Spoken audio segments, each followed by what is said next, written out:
हम लोग स्टार्ट कर देते हैं। अच्छा जी, हम लोग ने करना है MCQ number 27, Cannon Bard theory of emotion, emphasis on the role of skeletal muscles, thalamus और and hypothalamus, या फिर हार्मोनल सिस्टम, और या फिर ऑल ऑफ द अबव। अभी हमने कैनन की बात की थी कि उसने बुक पे रिसर्च की थी, तो उसने फाइंड आउट किया कि हाइपोथैलेमस जो है वो इन्वॉल्व होता है बुक में, तो हम इसको इसका आंसर ये वाला होगा। तो इसने थोड़ी सी और इमोशन वाइज जो है वो इसके ऊपर थ्योरी की थी। अगर थोड़ा सा मैं थ्योरी मेरे पास हो तो मैं आपको बता देती हूँ कि इन्होंने थ्योरी के बारे में क्या बोला था। कैनन और बार्ड जो है दो लोग थे, इन लोगों ने ये कहा था कि हम लोग पहले इमोशंस को फील करते हैं, फिर बॉडी जो है उसमें हमारा जो है वो चेंजेस आती हैं। कि पहले हम जानवर को जैसे कुत्ते को देखेंगे तो हमारे इमोशंस राइज होंगे फियर के, और उसके बाद हम डरेंगे और हमारी बॉडी जो है ना हार्ट बीट तेज होगी। जैसे सांप को देख के फेयरफुल होना ये आपका इमोशनल रिस्पॉन्स है, और हार्ट बीट इंक्रीज होना आपका फिजिकल रिएक्शन है। तो ये दोनों जो है इस तरीके से उसने बात किया था। और फिजिकल रिएक्शन में ये कहते थे, फिजिकल और इमोशनल इन दोनों एक्टिविटी में जो इन्वॉल्व होता है ब्रेन का पोर्शन, वो है थैलेमस और हाइपोथैलेमस। कुछ इस तरीके की इन्होंने ये थ्योरी दी थी। ये भी जब हम इमोशन को डिटेल में पढ़ेंगे तो इसको हम और एक्सप्लेन कर लेंगे। द लोकल स्टिमुलस थ्योरी अभी मैंने इसको लेक्चर में भी रिवाइज किया। क्या आंसर होगा इसका?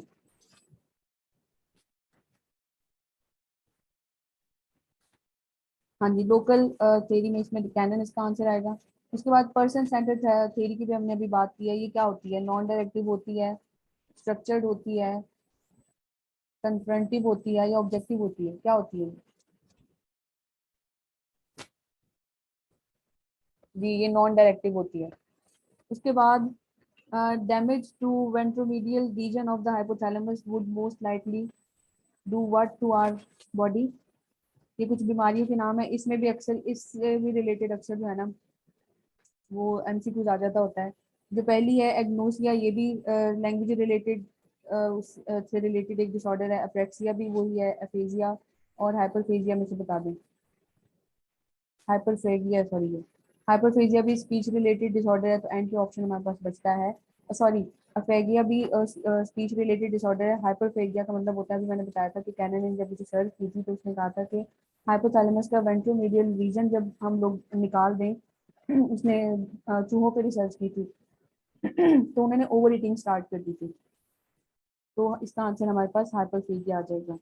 बाकी जो है टर्मिनोलॉजी उनके मैं आपको वन लाइनर बता देती हूँ। एग्नोसिया क्या है जी? मोटर स्पीच डिसऑर्डर है। It makes hard to speak, यानी आप बोलने में आपको दिक्कत होती है। जो दूसरा है अप्रेक्सिया, सॉरी, एग्नोसिया में क्या है ना, पेशेंट वो अनेबल होता है आइडेंटिफाई करने के लिए ऑलरेडी चीज़ों को, जैसे साउंड या किसी जानने वाले को वो पहचान नहीं पा रहा होता। तो एमनीशिया से रिलेटेड ही है थोड़ा बहुत, बट इसकी टाइप में क्या है कि ये इसकी डिफरेंट टाइप्स आती है। ऑडिटरी भी हो सकता है, उसको कोई साउंड सुनने में इशू आ सकता है, वो पहचान नहीं पा रहा होता कि आवाज़ माँ की है या गाड़ी की है। गैस्ट्रेटरी में आ जाता है जी, उसको जो है महसूस नहीं कर पा रहा होता टेक्सचर, ठीक है, गर्म है या ठंडी है चीज, उसका उसको पता नहीं चल रहा होता है। यानी उसको ऑब्जेक्ट को आइडेंटिफाई करने में और चीजों को सुनने में, महसूस करने में और देखने में प्रॉब्लम आ रही होती है। तो एग्नोसिया जो है वो इस चीज से रिलेटेड है। इसकी भी टाइप्स हैं, ये थोड़ा बहुत आप जब टाइम मिले तो इसको जरूर सर्च कर लेना। जब मैं ये लेक्चर भेज दिया करूँ ना तो आप लोग टाइम थोड़ा सा निकाल के इसकी वो टर्मिनोलॉजी जो मैं बताना भूल जाती हूँ या अगर आपको पता चलती है तो उसको थोड़ा और डिटेल में पढ़ लिया करें, ताकि आपके माइंड में वो और अच्छे तरीके से रिटेन हो जाए। अप्रेक्सिया क्या है जी? ये मोटर स्पीच डिसऑर्डर है जिसमें it makes hard to speak, और इसके लिए जो है ना आपको स्पीच थेरेपिस्ट की जरूरत पड़ती है। वो आपको हेल्प करता है कि आप अल्फाज को यूज कर सकें। अफेजिया जो है ना, ये भी लैंग्वेज डिसऑर्डर है। इसमें आप बोल तो सकते हैं लेकिन आप कम्युनिकेट प्रॉपरली नहीं कर पाते, और ये रिजल्ट होता है जी किसी स्ट्रोक के रिजल्ट में। अगर आपको किसी को स्ट्रोक का अटैक हो या फिर ट्यूमर हो या कोई ब्रेन इंजरी हो, तो बोलने में जो इशू आता है ना, ये उससे रिलेटेड है। तो ये तीनों जो है ना ये सारे लैंग्वेज से रिलेटेड, सॉरी, दो लैंग्वेज से रिलेटेड है और एक जो है वो आपको रिकग्निशन से रिलेटेड या परसेप्शन से रिलेटेड डिसऑर्डर है। अब कॉन्फ्लिक्ट्स की बात करते हैं। कॉन्फ्लिक्ट्स याद है किसी को? ये भी हमने BA FM में पढ़े थे। नाम भी साथ ही लिखे हुए हैं। Approach avoidance, double approach avoidance, approach approach वाला कॉन्फ्लिक्ट, या फिर अवॉइडेंस अवॉइडेंस वाला जो है कॉन्फ्लिक्ट। इसका क्या आंसर होगा? वो पूछ रहे हैं the kind of conflict experience by a student who simultaneously wants to watch a late night movie, वो मूवी भी देखना चाह रहा है on television, and wants to get a good night sleep, और नींद भी लेना चाह रहा है। यानी वो चाह रहा है, कुछ करना चाह रहा है, तो उसमें हमारे पास इसका कौन सा कॉन्फ्लिक्ट है? अप्रोच अवॉइडेंस, अप्रोच में वो एक इसमें तो आ जाता है कि एक चीज वो करना चाह रहा है और एक चीज वो अवॉइड करना चाह रहा है। डबल अप्रोच अवॉइडेंस में आ जाता है कि दोनों में से जो है ना डिसाइड करना मुश्किल हो रहा है, क्योंकि दोनों की प्रोज एंड कॉन्स हैं। जैसे एक इंसान गाड़ी खरीदना, दो गाड़ियों का ऑप्शन है, एक गाड़ी बहुत अच्छी है मगर वो उतनी एक्सपेंसिव भी है, दूसरी गाड़ी जो है वो जरा सस्ती है लेकिन उसमें वो सारे फीचर्स नहीं है जो महंगी वाली में है। तीसरी आ जाती है अप्रोच, अप्रोच वो जिसमें वो दोनों ही काम करना चाह रहा है, वो कुछ भी अवॉइड नहीं करना चाह रहा, और फोर्थ में है दोनों ही काम नहीं करना चाह रहा। तो जो बात है इसमें पूछ रहे हैं कि स्टूडेंट नींद भी लेना चाह रहा है और मूवी भी देखना चाह रहा है, तो इसका आंसर क्या है जी हमारे पास? अप्रोच, अप्रोच कॉन्फ्लिक्ट में है वो, यानी उसके लिए डिसाइड करना मुश्किल हो रहा है। Axon and dendrites are part of a, किसके पार्ट होते हैं? सेल बॉडी के, माइलिन शीट के, नोड के, या न्यूरॉन के? ये तो बहुत आसान है। ठीक है जी, ये न्यूरॉन से रिलेटेड है। उसके बाद according to Alfred Adler helplessness of infant accounts for, अभी हमने इसकी थ्योरी की बात की है कि हेल्पलेसनेस अगर एक इन्फेंट को फील हो रही है किसी बच्चे को, तो वो क्यों हो रही है, क्या होता है उसके माइंड में?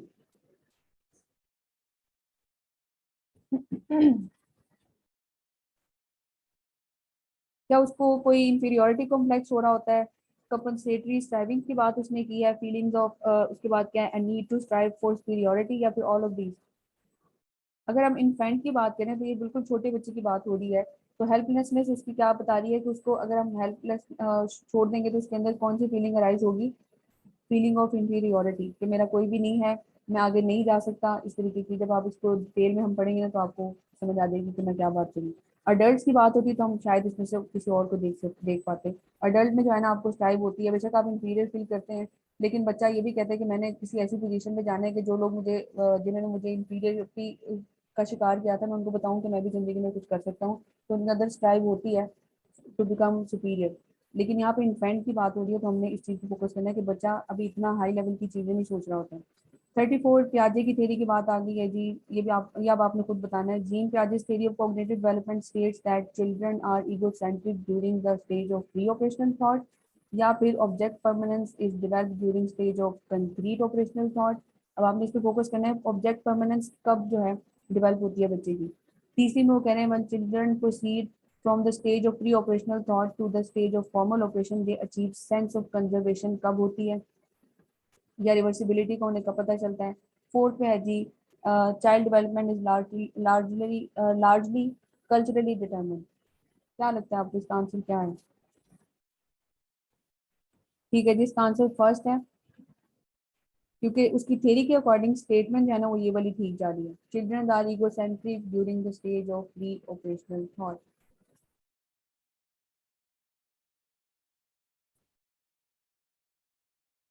मुझे हाईलाइट करने दीजिए एक सेकंड। अच्छा जी, इसके बाद 35 तुम लोगों ने करना है ना? 35 which of the following orders of Maslow, ये भी बड़ा आसान है, इसको भी जल्दी से बता दे क्या है उसकी ऑर्डर्स, मैस्लो की हायरार्की है। तब तक मैं 36 देख लेती हूँ।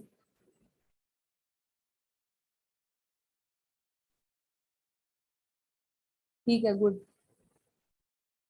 वैसे इस पे इतना टाइम नहीं लगना चाहिए था जितना आप लोगों ने लगा दिया है, ये तो आपको फिंगर टिप्स में होनी चाहिए, तो इसलिए रिपीट हो रही होती है। खैर, सॉरी, ये दो हाईलाइट हो गए हैं।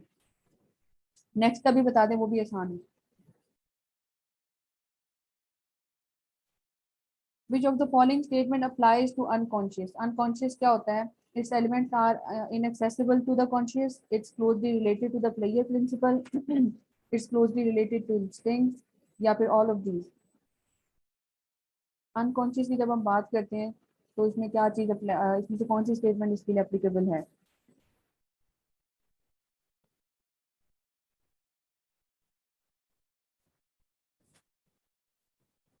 ठीक है जी, गुड। अनकॉन्शियस है वो अनएक्सेसिबल होता है, तो इसीलिए तो साइकोएनालिसिस यूज किया जाता है, तो इसका आंसर ये है।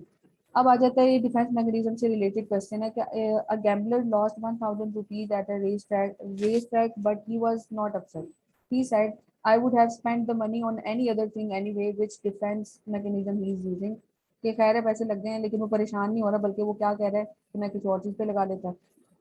इसमें जो जो रिएक्शन फॉर्मेशन है उसमें हम लोग क्या करते हैं, अपना रिएक्शन किसी भी सिचुएशन की, जैसे किसी का किसी सिचुएशन का हम लोगों ने गुस्से से जवाब देना है, लेकिन हम उसमें अपने आप को कूल डाउन रखते हैं।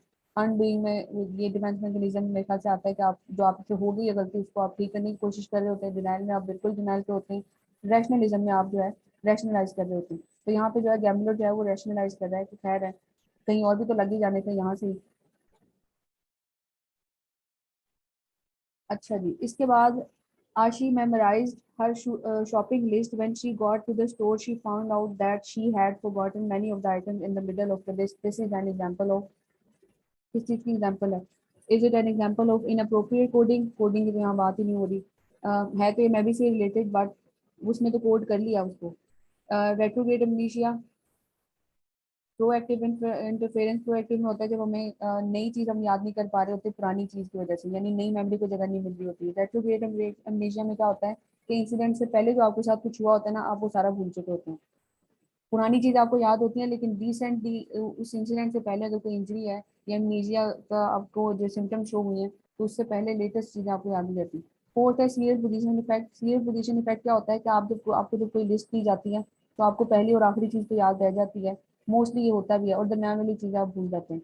तो आशी के साथ भी वही हुआ है कि उसको मोस्टली मिडिल आइटम्स जो है लोग भूलते हैं, लेकिन बाकी उसको फर्स्ट और लास्ट वाले याद है, तो हम उसको सीरियल पोजीशन इफेक्ट कहेंगे। अब फिर एक और इमोशन की थ्योरी हमारे पास आ गई है, जेम्स लिंक की या जेम्स लिंक की थ्योरी, जिसमें वो बता रहे हैं जेम्स लिंक ने क्या किया था। The experience of emotion depends upon autonomic arousal and on one's cognitive interpretation of the arousal. अच्छा, पिछली अभी जो मैंने एक थ्योरी डिस्कस की थी, वो याद है किसी को? कैनन बार्ड के साथ आपने लिखनी है इमोशन की ना, ये लाजमी आते हैं इससे रिलेटेड, इमोशन से रिलेटेड जो थ्योरी है ना कोई सवाल, और क्योंकि बहुत कंफ्यूज कर देता है इंसान को। जो कैनन बार्ड है वो कहता है कि भाई वो दोनों ये कहते थे कि इमोशनल रिस्पॉन्स पहले होता है और फिजिकल रिएक्शन हमारा बाद में आता है। जो जेम्स लेंग की थ्योरी है ना, ये इन्होंने दी थी। दो लोग थे, विलियम जेम्स और कार्ल लिंग। जो विलियम इन्होंने 1884 में ये दी थी, और ये कहते थे कि फिजिकल रिएक्शन पहले आता है और इमोशंस हमारे बाद में अर्ज होते हैं। यानी ये जो कैनन बार्ड की थ्योरी ना उसके रिस्पॉन्स में आई थी। वो कहते हैं कि हम इमोशनल पहले होते हैं और फिजिकल हमारी जो है सिम्टम्स बाद में शो होती है। जबकि जेम्स लिंग ये कहते हैं दोनों कि नहीं, हम पहले इमोशनल होते हैं, we feel sad because we cry, तो उसके बाद हम क्यों रोना शुरू करते हैं, यानी हमारी जो है इमोशंस पहले, सॉरी हमारी फिजिकल जो चीजें हैं ना हम पहले परसीव करते हैं। अब शायद मैंने इसको थोड़ा कंफ्यूज कर दिया, लेकिन आपने उसको ऑपोजिट कर देना बिल्कुल ही। अब उसके मुताबिक देखें कौन सी स्टेटमेंट जो है आ रही है। Experience of emotion depends upon autonomic arousal on one's cognitive interpretation of that arousal. Different pattern of autonomic arousal lead to the experience of different emotions. Emotions occur when the thalamus sends signals. अभी हम लोग thalamus signal की बात ही नहीं कर रहे हैं यहाँ पे। और उसके बाद emotions develop because of their adaptive value, ये भी बिल्कुल स्किप कर दें, सी भी स्किप कर दें, ए और बी में से बता दें। इसका आंसर है जी ए। ठीक है, इसका आंसर ए है। एक सेकंड मैं हाईलाइट कर दूँ। The experience of emotion depends on autonomic arousal and on one's cognitive interpretation of the arousal. इसमें इन्होंने बेसिकली तीन चीजें इन्वॉल्व की थी। परसीव्ड स्टिमुलस, कि स्टिमुलस क्या परसीव किया जा रहा है, उसके जवाब में हमारा फिजियोलॉजिकल रिएक्शन क्या है, और फिर उसके बाद हम अपना इमोशन शो करते हैं। जबकि कैनन बार्ड कहता है कि पहले हम इमोशन शो करते हैं, फिर हमारी फिजियोलॉजिकल एलिमेंट्स आती हैं या सिम्टम्स आती हैं, सॉरी। उसमें दो चीजें, इन्होंने तीन चीजें ऐड कर दी। अब आ जाते हैं नेक्स्ट।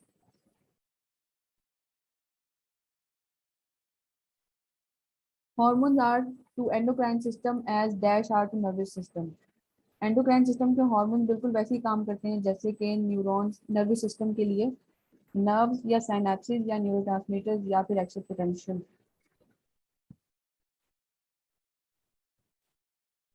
इसका सी है, गुड, न्यूरोट्रांसमीटर। उसके बाद आ जाते हैं Chomsky propose that children learn a language. इसको ना आपने, अगर चॉम्स्की के बारे में आपको नहीं पता तो जस्ट अपनी सेंस को यूज करके जरा इसको करें। क्यों हम लैंग्वेज सीखते हैं? One's thought determine the nature of one's language, या फिर language and thought are separate and independent processes, या फिर language and thought interact each influencing to other. ये दोनों स्टेटमेंट तो बिल्कुल ही हमारी जो वो बात पूछ रहे हैं ना उसके ऑपोजिट, मतलब उसके साथ कोई लिंक नहीं बना रही, तो उसको तो हम वैसे ही स्किप कर देते हैं। क्योंकि वो पूछ रहा है कि चिल्ड्रन, बच्चे लैंग्वेज क्यों सीखते हैं। तो इसमें ये जो दो बातें हैं ये तो जनरल से फिलोसफिकल बातें हैं, उसको तो हमने निकाल दिया। अब दो ऑप्शन पीछे बच गए हमारे पास। क्या फर्स्ट वाला आएगा कि उनको समझ आ रही होती है, या फिर दूसरे वाला because they possess and innate language acquisition device? Good, इसका आंसर डी वाला है कि उनके पास क्योंकि इननेट डिवाइस होता है लैंग्वेज सीखने के लिए, तो इसलिए वो लैंग्वेज सीखते हैं। The process of excluding from the consciousness the ideas and feelings which cause guilt and shame is known as. ये भी डिफेंस मैकेनिज्म आ गए हैं। कौन सा डिफेंस मैकेनिज्म है जिसमें हम लोग जो है ना अपने कॉन्शियस उन आइडियाज और फीलिंग्स को निकालने की कोशिश कर रहे होते हैं जिनका हमें डर होता है कि ये जो है ना हमारे लिए शर्मिंदगी के कवायद बनेंगे? प्रोजेक्शन, डिप्रेशन, रिएक्शन फॉर्मेशन या रिग्रेशन? ठीक है, गुड, इसमें डिप्रेशन आएगा। फिर मैंने डिप्रेशन के साथ इसको अक्सर कंफ्यूज किया जाता है सप्रेशन के साथ। डिप्रेशन में हमें पता नहीं होता और जब पता चल जाता है तो हम उसको अवॉइड करते हैं, तो वो हमारी सप्रेशन बन जाती है। रिग्रेशन क्या होता है?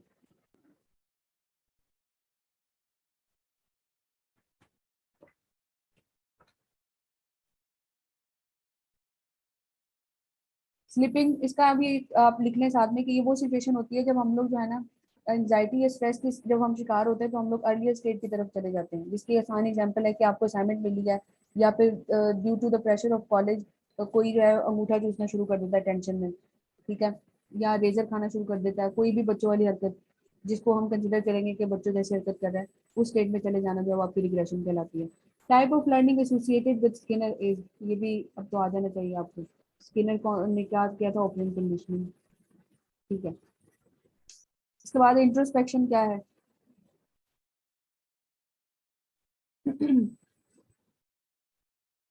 Introspection a scientific method used to study dreams? नहीं। a psychotherapeutic technique where the patient gives a running account of internal dialogue? a process used to uncover symbolic representation in dream? the analysis of the content of your own thoughts? तो इसका answer last वाला आएगा कि बिल्कुल पहला first interaction हमारा किसी चीज के बारे में, फिर हमारे व्यूज है, वो बेसिकली इंट्रोस्पेक्शन कहलाती है। उसके बाद आ जाए chemical which are produced in the brain and facilitate communication between nerve cells are called? Neurotransmitter, plasma, साइनेट, ये क्या साइनेटिक स्ट्रक्चर, या फिर एड्रीनो कोर्टिसाइड? तो इसका आंसर न्यूरोट्रांसमीटर है। ये भी हम लोगों ने इंशाल्लाह एक दिन इसको भी देना है कि कैसे साइनेटिक जो है साइनेप्स क्या होती है, न्यूरोट्रांसमीटर क्या होते हैं, एंडोक्राइन ग्लैंड्स क्या है। So the discipline that deals with the sampling data from a population and then drawing inferences or conclusion about the population from the sample is, इस सारे प्रोसेस को क्या कहते हैं? हाइपोथेसिस टेस्टिंग, स्टैटिस्टिक्स, ये क्या है? मल्टीवेरिएट एक्सपेरिमेंटेशन या फिर इंडिपेंडेंट सैम्पलिंग? दोबारा से देख लें। A discipline that deals with the sampling data, जो पहले सैंपल करता है डाटा को या फिर और एक पॉपुलेशन से, और उसकी फिर कंक्लूजन बताता है।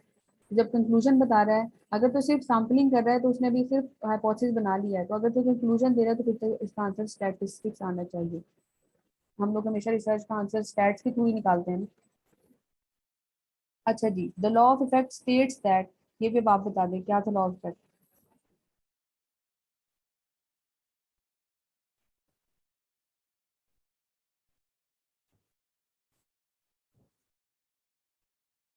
और से पढ़ लें और फिर बता दें। 47 वाला एमसीक्यू। एक जवाब आया अभी तक।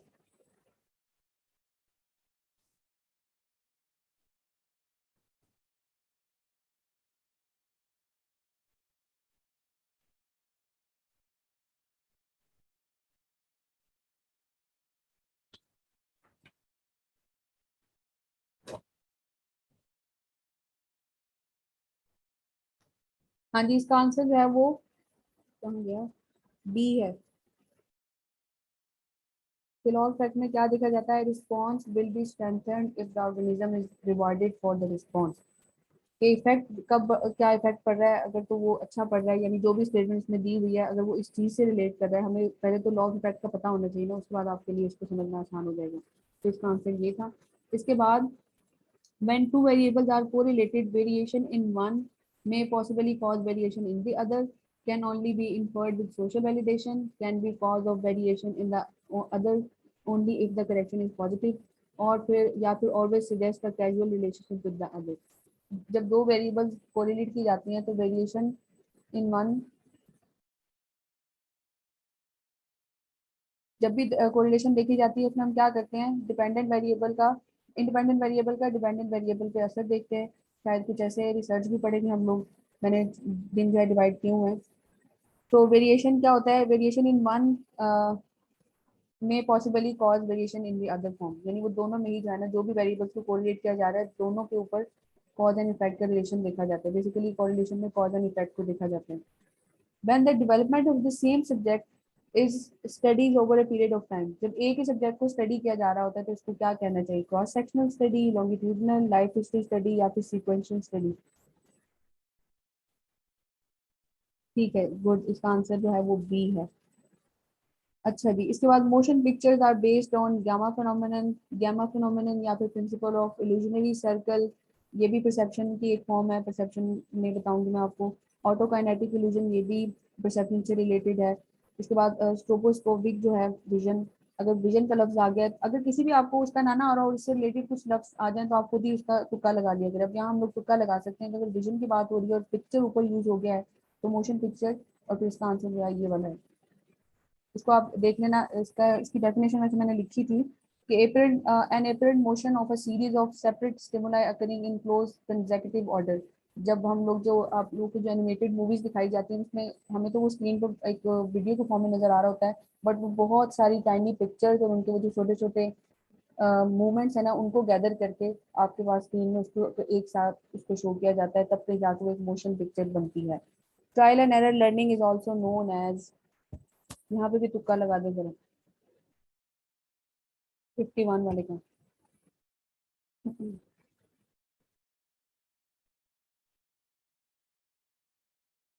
इनसाइट जो है वो तो एक अदर फॉर्म ऑफ लर्निंग है ना, टाइप ऑफ लर्निंग, और ट्रायल एंड एरर भी टाइप ऑफ लर्निंग है, तो इनसाइट तो निकल गया। कंडीशनिंग भी लर्निंग है, ये भी निकल गया। रेडीनेस जो है वो एक लॉ है, ये भी निकल गया। तो एट द एंड क्या बचा हमारे पास, कनेक्शनिज्म। तो ट्रायल एंड एरर जो है ना, इसको कनेक्शनिज्म भी कहा जाता है। ठीक है जी बच्चों, आज मैंने इतने ही करवाने थे, आज थोड़ी सी मेरी तबीयत जरा डाउन है तो मैंने आज लेक्चर कोई प्रिपेयर नहीं किया। इंशाल्लाह कल जो है ना मोटिवेशन, अभी मैं आप लोग के माइक्स ऑन करने लगी हूँ। मुझे स्टार्ट में वैसे मैंने कुछ बच्चों से तो पूछ लिया है,